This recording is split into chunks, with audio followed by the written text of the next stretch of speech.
It's likely we all know trespassing is a crime, but there's one part of Madison's trespassing law that some tonight are calling discriminatory toward those experiencing homelessness.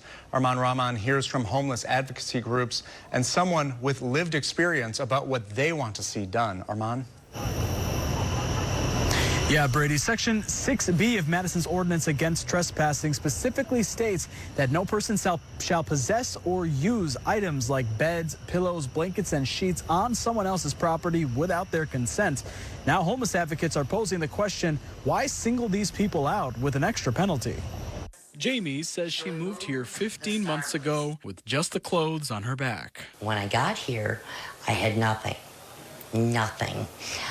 It was a very good friend of mine that introduced me to Safe Haven. But she says that's just a day shelter. She and others have been forced to move around outside to find a place to sleep. Last winter was harsh. How are you going to find me $300 because I'm carrying around a tent to give myself shelter? That's a $300 fine for trespassing with bedding materials. This particular thing is what's called a penalty enhancer, which means that in addition to a trespassing ticket, this person could above and beyond receive additional $300 penalty. Marjorie Lewis with the group Catalyst for Change believes it's an unfair provision more people should know exists. Because it seems to be targeted directly toward people who don't have housing and are therefore carrying bedding. I reached out to Jim O'Keefe with the city's Community Development Division. He tells me the section was created in June of 1994, and it is little used, if at all. We've seen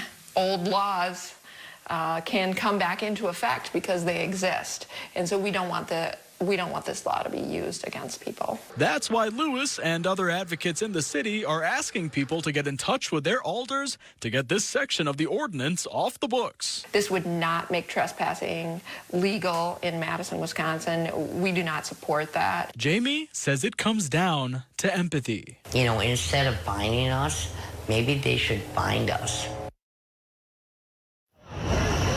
And Jim O'Keefe with the city of Madison tells me in part, with or without this provision, it is not safe or lawful to camp or live outdoors on public or without the owner's consent, private property. In recent years, the city has invested millions of dollars to expand, improve, and maintain Madison's shelter facilities and create the city's first legal campground at Dury Drive. We'll have that full statement on our website, fox47.com. For now, reporting live in Madison, I'm Arman Rahman. Brady?